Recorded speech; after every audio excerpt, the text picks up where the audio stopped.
Hello dear students, welcome to B R chemistry class. চলে এসেছি তোমাদের সামনে আরও একটি নতুন ভিডিও নিয়ে।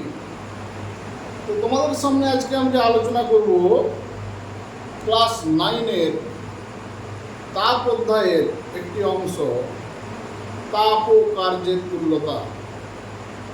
তো ভিডিওটা শুরু করার আগে তোমাদের কাছে আমার রিকোয়েস্ট, যদি আমার ভিডিওটি ভালো লেগে থাকে তাহলে আমার ভিডিওতে তোমরা লাইক, কমেন্ট, শেয়ার করো, আমার চ্যানেলটি সাবস্ক্রাইব করো, বেল আইকনে প্রেস করো।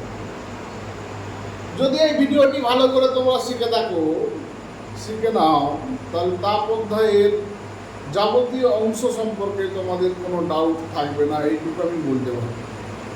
এবং তাপ অধ্যায়ের সমস্ত ভিডিওগুলি তোমরা যদি সম্পূর্ণরূপে দেখো, পরীক্ষার হলে তোমরা ধোঁয়া তুলে দেবে।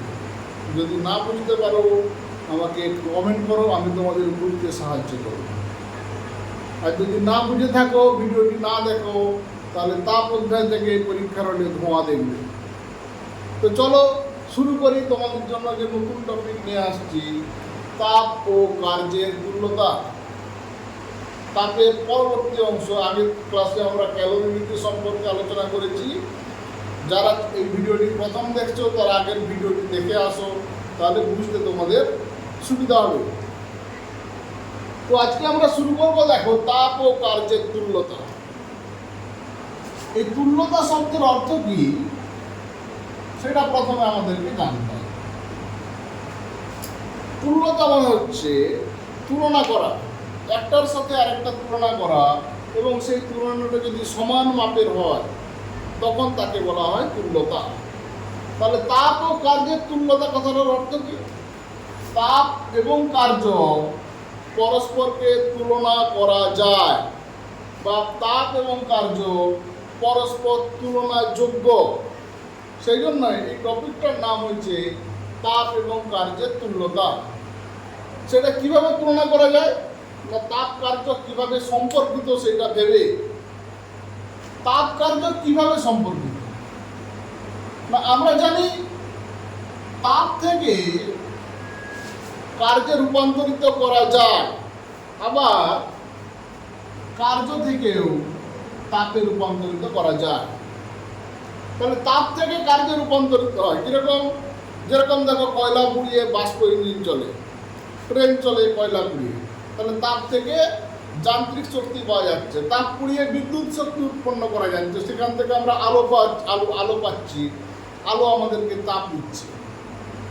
তাহলে তাপ থেকে আমরা কার্য পেতে পারি, আবার কাজ করলে তাপ উৎপন্ন হয়। কিরকম? শীতকালে আমরা হাতে হাত ঘষি যাতে আমাদের হাতটা গরম হয়, তাহলে এখানে ঘর্ষণ শক্তি তাপে রূপান্তরিত হচ্ছে। তাহলে ঘর্ষণ করছে মানে কাজ করা হচ্ছে, তারপরে তাপে রূপান্তরিত হচ্ছে। বাড়িতে ইলেকট্রিক পাখা করে, পাখা যান্ত্রিক শক্তি কাজ করছে, সেখানে পাখাটা গরম হয়ে যায়, তার মানে কি ওইখানে যান্ত্রিক শক্তি তাপ শক্তিতে রূপান্তরিত হচ্ছে। তো সেই জন্যই বলা যায় তাপ এবং কার্য পরস্পর রূপান্তরযোগ্য বা পরিবর্তনযোগ্য। সেই জন্য তাপ এবং কার্যের মধ্যে তুলনা করা যায়। তাপ থেকে যে কার্য পাওয়া যায়, কার্য থেকে যে তাপ পাওয়া যায়, এই ঘটনাটাকে বা এই চক্রটাকেই বলা হচ্ছে তাপ ও কার্যের তুল্যতা। এই তাপ ও কার্যের তুল্যতা, কতটা তাপ কতটা কার্যে রূপান্তরিত হচ্ছে, এর পরিমাপ আমরা কি করে করব? আমরা যদি মনে করি তাপ হলো এইচ আর কার্য হলো ডব্লিউ, কি করে রূপান্তর হবে? কোনো বস্তু যদি ডব্লিউ পরিমাণ কাজ করে তাহলে এইচ পরিমাণ তাপ উৎপন্ন হবে। এই পরিমাণটা কে ঠিক করেছিলেন? এই পরিমাণটা ঠিক করেছিলেন বিজ্ঞানী জুল।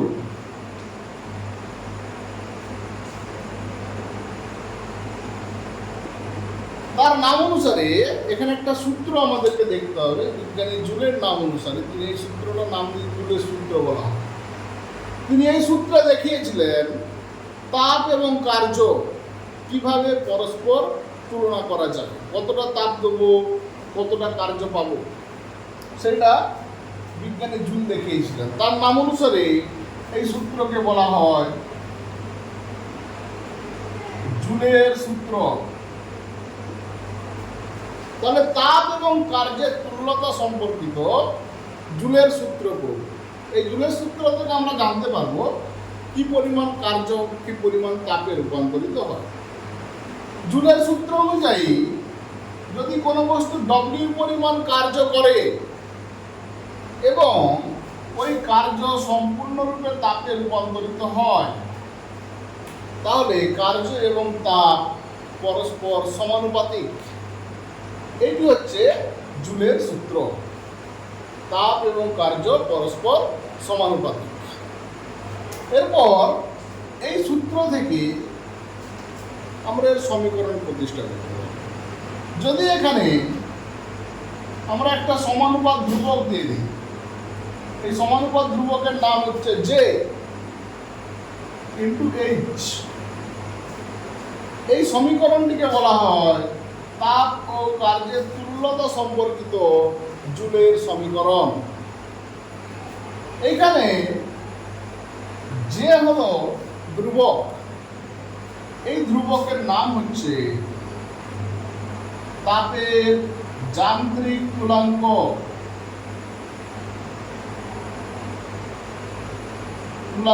বা এর আরো একটা নাম আছে জুল তুল্যাঙ্ক। তাহলে যে এর নাম হচ্ছে তাপের যান্ত্রিক তুল্যাঙ্ক এবং জুল তুল্যাঙ্ক। এই যে সম্পর্কে এবার আমরা আলোচনা করব। তাহলে জুলের সূত্র থেকে আমরা যে সমীকরণ পেলাম, সেই সমীকরণ হলো ডব্লিউ সমান জে এইচ। এই ডব্লিউ সমান জে এইচ। ডব্লিউ এখানে কার্য, এইচ হচ্ছে তাপ, যে হলো তাপের যান্ত্রিক তুল্যাঙ্ক। এই যে সমান যদি আমরা এখান থেকে লিখি পাবো ডব্লিউ বাই এইচ, অর্থাৎ তাপের যান্ত্রিক তুল্যাঙ্ক হচ্ছে কার্য বাই তাপ। এইখান থেকে এর সমীকরণ থেকে আমরা যদি সংজ্ঞা হিসাব লিখতে চাই, তাহলে সমীকরণের নিচের অংশটাকে এক করে দাও। তাহলে কি লেখা যাবে না, একক তাপ উৎপন্ন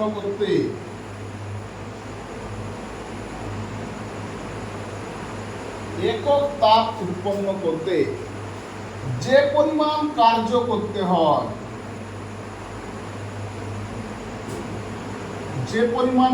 করতে হয়, তাকেই বলা হয় যে, অর্থাৎ তাপের যান্ত্রিক তুল্যাঙ্ক বা জুল তুল্যাঙ্ক। যে সমান ডব্লিউ বাই এইচ। এখান থেকে তার একক আমরা লিখতে পারি। যদি আমরা সিডিএস পদ্ধতি দেখি, সিডিএস পদ্ধতি, এখানে দেখো সিডিএস পদ্ধতিতে উপরে আছে কার্য, তাহলে কার্যের সিডিএস একক হলো আর্গ। নিচে আছে তাপ, তাপের সিডিএস একক হলো ক্যালোরি। অর্থাৎ সিডিএস পদ্ধতিতে যে এর একক হবে আর্গ পার ক্যালোরি বা আর্গ ক্যালোরি ইনভার্স। যদি এসআই পদ্ধতি আমরা দেখি, এসআই পদ্ধতিতে কার্যের একক হলো জুল, তাপের একক কিন্তু জুল। দেখো জুল জুল যদি কেটে যায়, তাহলে এসআই পদ্ধতিতে যে এর কোনো একক নেই। এসআই পদ্ধতিতে যে একটি এককবিহীন রাশি।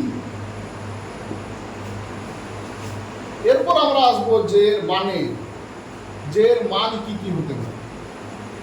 যে এর সিডিএস পদ্ধতিতে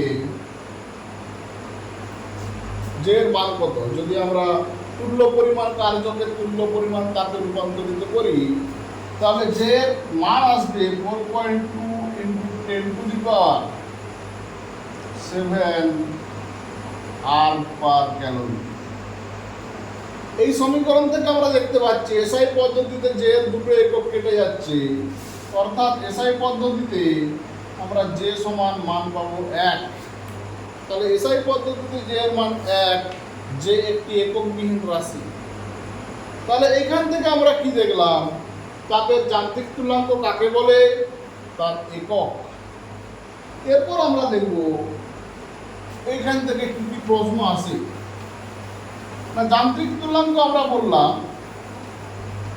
কাকে বল। পরীক্ষায় এই ধরনের প্রশ্ন চলে আসতে পারে। তোমাকে বলা হলো যে কোনো বস্তুর তাপের যান্ত্রিক তুল্যাঙ্ক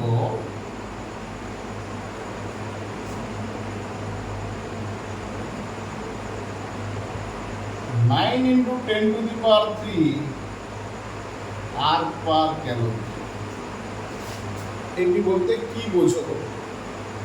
তখন এইখান থেকে তোমাদেরকে লিখতে হবে যে এর যে সমীকরণ ছিল W/H, এখানে H সমান 1 করা হয়েছিল। এইখানেও দেখো ক্যালোরির মান কিছু নেই, মানে 1 আছে, আর আর্গের মান 9 ইন্টু 10⁻³।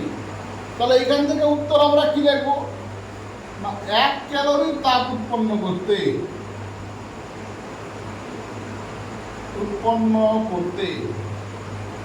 9 ইন্টু 10⁻³ আর কার্য করতে হয়।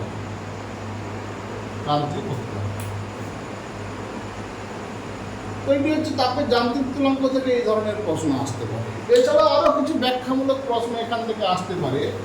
যেমন তার কিছু উদাহরণ দিই আমরা। বরফ যখন উপরের থেকে নিচে পড়ে, বরফ যখন উপরের থেকে নিচে পড়ে তখন কি হয়, তার কিছুটা অংশ গলে যায়। নিচে পড়ার সময় কিছুটা অংশ গলে যায়। এর কারণ কি? বরফ যখন উপরের থেকে নিচে পড়ছে, সে কিছুটা কাজ করছে। সেই কার্যটা কোথায় রূপান্তরিত হচ্ছে না, তাপে রূপান্তরিত হচ্ছে। তাহলে একটা বরফ খণ্ডকে যদি আমি উপরের থেকে নিচে ফেলি, তাহলে বরফ খণ্ডের নিচে এসে মাটির সঙ্গে ধাক্কা খাবে, অর্থাৎ মাটি এবং বরফের মধ্যে ক্রিয়া প্রতিক্রিয়া সৃষ্টি হবে, যেটা একটা কার্য। এই কার্য কিছু পরিমাণ তাপে রূপান্তরিত হয়, এই কার্যের কিছুটা অংশ তাপে রূপান্তরিত হয়। তার ফলে সেই তাপের জন্য বরফের এই অংশটা কিছুটা গলে যায়। এখান থেকে আরো এক ধরনের প্রশ্ন, আরো কিছু ব্যাখ্যামূলক প্রশ্ন আমরা বলতে পারি। যেমন ধরো কোনো জলপ্রপাতের উপরের অংশ থেকে নিচের অংশ বেশি গরম হয়। যদি আমরা জলপ্রপাত দেখি, জলপ্রপাতে কি হয় না, জল উঁচু স্থান থেকে নিচু স্থানে পড়ে। তাহলে জল যখন উপর থেকে নিচে পড়ছে, তখন এখানে পড়ার সময় সে কিছুটা কাজ করছে। এই কার্যটা কিছুটা তাপে রূপান্তরিত হচ্ছে। তার ফলে জলপ্রপাতের উপরের অংশ থেকে নিচের অংশ কিছুটা গরম অনুভূত হয়, কারণ এখানে কার্য কিছুটা পরিমাণ তাপে রূপান্তরিত হচ্ছে।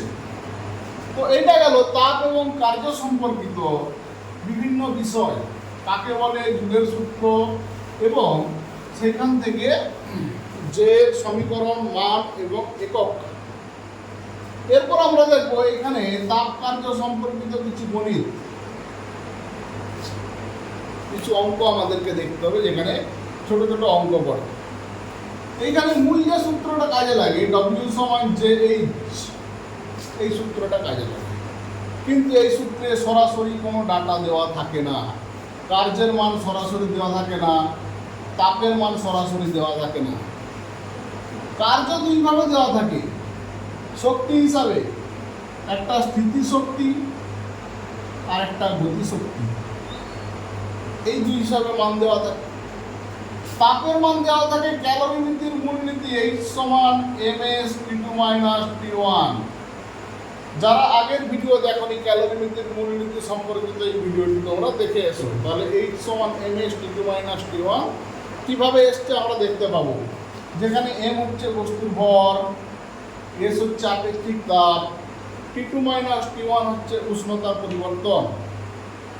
স্থিতিশক্তি আমরা জানি, স্থিতিশক্তির সমীকরণ mgh, যেখানে m হচ্ছে ভর, g অভিকর্ষ ত্বরণ, h হচ্ছে উচ্চতা। কোনো বস্তুকে কিছুটা উচ্চতায় তুলে রাখলে তার মধ্যে কার্য করার সামর্থ্য জন্মায়, সেই কার্যকে আমরা বলবো স্থিতিশক্তি। গতিশক্তি 12mv²। গতিশক্তির সমীকরণ, যেখানে এম হচ্ছে বস্তুর ভর, ভি হচ্ছে বস্তুর বেগ। তাহলে ডব্লিউর জায়গাতে আমি স্থিতিশক্তি বসাতে পারি বা গতিশক্তি বসাতে পারি, এইভাবে অঙ্কের ডাটা দেওয়া থাকে। তাহলে ডব্লিউর জায়গায় আমি বসাতে পারি mgh বা হাফ mv স্কোয়ার, যে কোনো একটা, যেরকম ডাটা দেওয়া থাকবে সেই অনুসারে বসাবো। জে এর মান দেওয়া থাকবে বা ফিক্সড কিছুটা থাকবে, আমরা কারণ সিডিএস এককে জে এর মান আমরা জানি, তাদের যান্ত্রিক তুলাঙ্ক 4.2 × 10⁷ আর্ক পার ক্যালোরি, আর এসআই পদ্ধতিতে এর মানে, তাহলে এইচকে ভেঙে লেখা থাকবে ms T2 - T1। সূত্রটা এটাই, কিন্তু অ্যাকচুয়ালি সূত্রের ডাটা দেওয়া থাকে এইভাবে। সুতরাং এই সূত্রটার সাথে সাথে এই জিনিসগুলো আমাদেরকে জানতে হবে, তবে আমরা এই অংশের কিছু নির্বাচিত অঙ্ক আমরা করতে পারবো। যেমন আমি একটা দুটো উদাহরণ দিই। ধরো তোমাকে পরীক্ষায় প্রশ্ন দিয়েছি যে 20 গ্রাম ভর, 20 গ্রাম ভর এর জল, তার উষ্ণতা 40 ডিগ্রি থেকে 60 ডিগ্রি পর্যন্ত উত্তপ্ত বা বাড়ানো হয়েছে। তাহলে যে পরিমাণ তাপ লাগছে সেখানে কার্য কত করতে হবে, ডব্লিউর মান। তাহলে 20 গ্রাম জলের উষ্ণতা 40 থেকে 60 ডিগ্রি পর্যন্ত বৃদ্ধি করতে হলে যেই পরিমাণ তাপ লাগছে সেই পরিমাণ তাপ কতটি কার্যে রূপান্তরিত হবে, এই ধরনের অঙ্ক পড়তে পারে। আমাকে হিসাব করতে হবে ডব্লিউ, তাহলে সমীকরণ বসাবো ডব্লিউ সমান জে এইচ। জে এর মান আমি জানি, এইচ এর মান কিন্তু দেওয়া নেই, দেখো এইচ এর মান ক্যালকুলেট করতে হবে এই সমীকরণ থেকে, এইচ সমান ms T2 - T1। কি করে বুঝবো না, ডাটা দেওয়া আছে, দেখো m সমান 20 গ্রাম, T2 দেওয়া আছে 60 ডিগ্রি সেন্টিগ্রেড, T1 দেওয়া আছে 40 ডিগ্রি সেন্টিগ্রেড। যেহেতু জল, তার জন্য আপেক্ষিক তাপের মান 1 ক্যালোরি পার গ্রাম ডিগ্রি সেন্টিগ্রেড। তাহলে এই মানগুলো আমরা যদি এখানে এইচ এর জায়গায় বসাই, তাহলে এখান থেকে এইচ এর মান পাবো। এরপর দেখো জে এর মান কি করে বসবে, এখানে দেখো এই যে সমান এমএসটিতে বসিয়েছি, ভর গ্রামে, আপেক্ষিক তাপ গ্রামে, তার মানে এগুলো সিজিএস এককে বসিয়েছি। তাহলে জে এর মান এখানে বসাতে হবে কোন এককে না, সিজিএস এককে। তাহলে দেখো এখানে আমরা যদি ক্যালকুলেট করি, তাহলে ডব্লিউ সমান জে, জে এর মান সিজিএস পদ্ধতিতে আমরা পাবো 4.2 × 10⁷ আর্ক পার ক্যালোরি। এরপর দেখো এই ডাটাগুলো যদি আমরা বসাই, এইচ এর জায়গায় কি বসাবো, ms T2 - T1। এম কত, 20 গ্রাম, এস এর মান 1 ক্যালোরি পার গ্রাম ডিগ্রি সেন্টিগ্রেড গুণিত T2 - T1 60 - 40 ডিগ্রি সেন্টিগ্রেড। দেখো এখানে একক কি কাটছে, গ্রাম পার গ্রাম কেটে গেল, ডিগ্রি সেন্টিগ্রেড পার ডিগ্রি সেন্টিগ্রেড কেটে গেল, পার ক্যালোরি ক্যালোরি একক কিন্তু কেটে গেল। কি একক করে থাকলো, দেখো শুধু আর্ক। তাহলে এখান থেকে আমরা লিখতে পারি 4.2 × 10⁷ গুণিত 20 গুণিত 20 আর্ক। তাহলে এটা যদি আমরা গুণ করি পাবো 4.2 × 4 গুণিত 10⁻, এই দুটো শূন্য উপরে উঠে গেলে হবে 9 আর্ক। তাহলে গুণ করো, 4 × 2 = 8, 4 × 4 = 16, 16.8 × 10⁻9 আর্ক। এবার যদি এরকম তোমরা জুলে করতে যাও, 10⁷ দিয়ে ভাগ করতে হবে, যেহেতু সিজিএস এককেই মান দেওয়া আছে, আমি সিজিএস এককে কার্যের মান হিসাব করব। তাহলে দেখো এখানে ডব্লিউর মান হিসাব করতে হবে, এইচ এর মান বের করতে হবে। এইচ এর মান কিন্তু সরাসরি দেওয়া নেই, সেটা হিসাব করতে হবে ms T2 - T1। এটা একটা টাইপের অঙ্ক, এই টাইপের অঙ্ক কিন্তু আসতে পারে। এখানে আরেকটা টাইপের অঙ্ক হয়, যেখানে কার্যের মান দেওয়া থাকবে তাপের মান হিসাব করতে হবে। যেমন একটা উদাহরণ দিই, টাইপ 2 বলা হলো যে 50 গ্রাম ভরের একটি বস্তু, 50 গ্রাম ভরের বস্তুকে ভূমি থেকে 20 সেমি উপরে তুলে রাখা হলো। তাহলে 20 সেমি উপরে যদি তুলে রাখা হয়, তাহলে ওই বস্তুতেই আবার নিচে ফেলে দেওয়া হবে। তাহলে ওই বস্তু কি পরিমাণ তাপ উৎপন্ন করবে? তাহলে এখানে আমাকে জানতে চাইছে তাপের মান কত। এখানে কি কি দেওয়া আছে না, 50 গ্রাম বস্তুকে 20 সেমি উচ্চতায় তোলা আছে। তাহলে তাপের মান যদি হিসাব করতে হয়, তাহলে সমীকরণ একটাই, W সমান JH। এখানে আমাদের হিসাব করতে বলে যে তাপের মান, অতএব H সমান W/J আমরা লিখতে পারি। এখানে J এর মান আমরা জানি, কিন্তু W এর মান দেওয়া নেই। তার বদলে কি দেওয়া আছে দেখো, M সমান 50 গ্রাম গুণিত H সমান দেওয়া আছে দেখো 20 সেমি। এটা অন্য এককেও থাকতে পারে, মিটার থাকলে তোমার সেন্টিমিটারে আনতে হবে, বা কিলোমিটার থাকলেও আনতে হবে, যদি সিবিএস এককে করতে চাও। আমি একই একক লিখেছি যাতে তোমার মানটা বসাতে সুবিধা হয়। তাহলে H সমান এটা দিয়ে দেবে। তাহলে MH দেওয়া আছে, এগুলো সবই সিরিয়াস একক। এখান থেকে জি এর মান আমরা বসাবো 980 সেমি পার সেকেন্ড স্কোয়ার। তাহলে দেখো জি এর মানটা আমি কি করে পেলাম না, সিডিএস পদ্ধতি আছে, তাহলে সিডিএস পদ্ধতিতে জি এর মানটা বসাবো। এরপর এইচ এর মান কি করে হিসাব করবো? এইচ সমান mgh/j, কারণ এখানে ডব্লিউ এর মান স্থিতিশক্তি আকারে দেওয়া আছে। তাহলে এখানে এম এর মান যদি বসিয়ে দিই, 50 গ্রাম গুণিত 20 সেমি গুণিত 980 সেমি পার সেকেন্ড স্কোয়ার। জে এর মান কি 4.2 ইন্টু 10⁷ আর পার ক্যালোরি।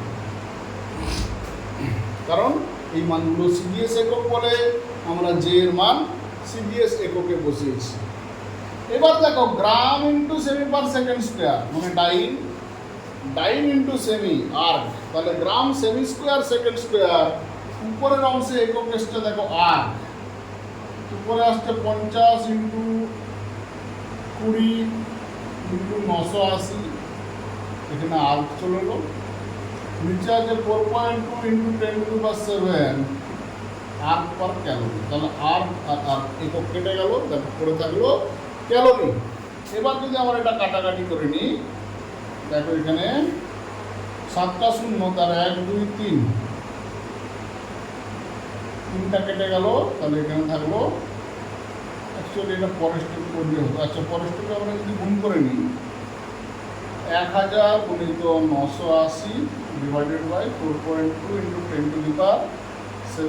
একক হবে শুধু ক্যালোরি। এখানে আমরা 4টা শূন্য, 1 2 3 4, তাহলে এখানে 4 কেটে গেল। মানে কত থাকলো দেখো, এখানে পড়ে থাকলো উপরে 98 ডিভাইডেড বাই 4.2 ইন্টু 10⁻3। এবার যদি দশমিকটাকে তুলে দিই, তাহলে পড়ে থাকবে 98 ডিভাইডেড বাই 42 ইন্টু 10⁻10²। একটা শূন্য চলে যাবে। এবার এটা কাটাকাটি করা যাক। কাটাকাটি করলে আসবে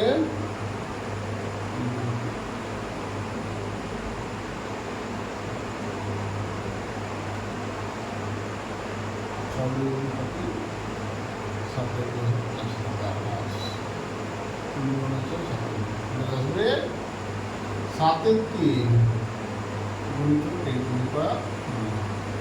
তো এটা যদি আমরা করি, এটা বিয়োগ করলে আসবে 2.3333, এরকম একটা মান আসবে। এত ক্যালোরি ডিভাইডেড বাই এখানে তোমার 10 স্কোয়ার আছে, সব 10 স্কোয়ার আছে, তোমার 100 আছে। তাহলে দশমিকটা আরও 2 ঘর সরিয়ে নিলে হবে 0.0233 ক্যালোরি। এইটি হলো উৎপন্ন তাপের মান, এত ক্যালোরি। এটা গেল টাইপ 2, যেখানে তোমাকে কার্যের জায়গায় স্থিতিশক্তি দেওয়া হলো।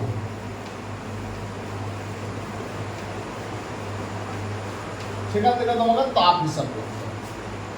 টাইপ 3, এইখানে আরেক ধরনের অঙ্ক আছে, যেখানে কার্যের বদলে গতিশক্তি দেওয়া থাকবে। যেমন ধরো তোমাকে বলে দিল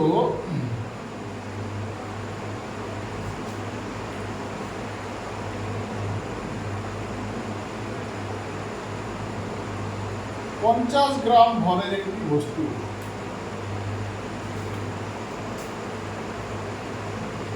4 মিটার পার সেকেন্ড বেগে যাচ্ছে।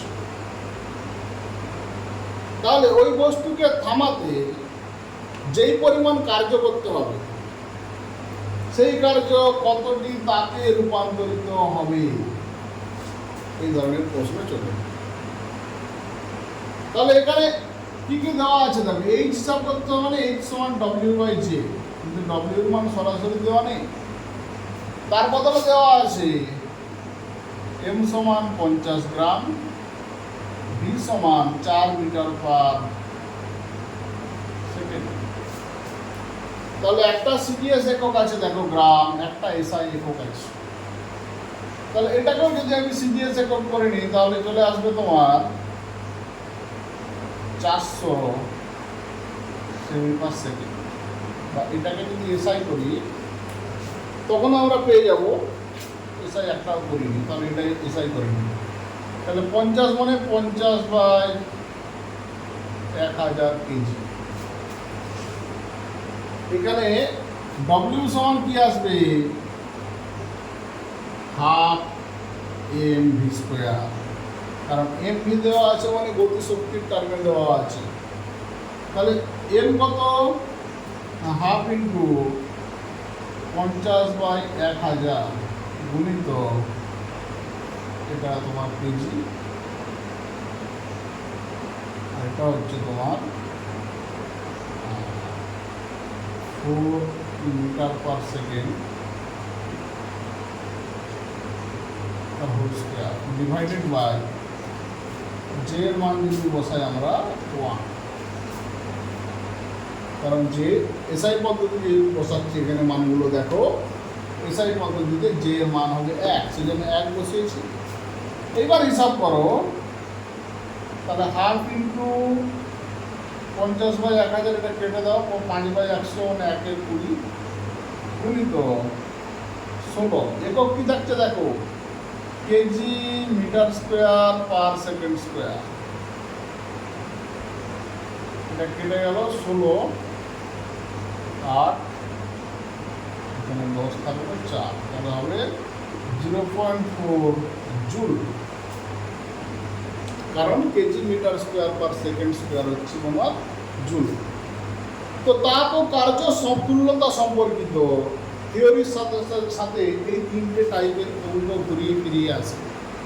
তাহলে এই অংশটা খুব ছোট, থিওরির অংশটা কভার করে যদি এই 3টে টাইপের অঙ্ক তোমরা কভার করতে পারো, তোমরা এখান থেকে যাবতীয় প্রশ্ন কিন্তু করতে পারবে।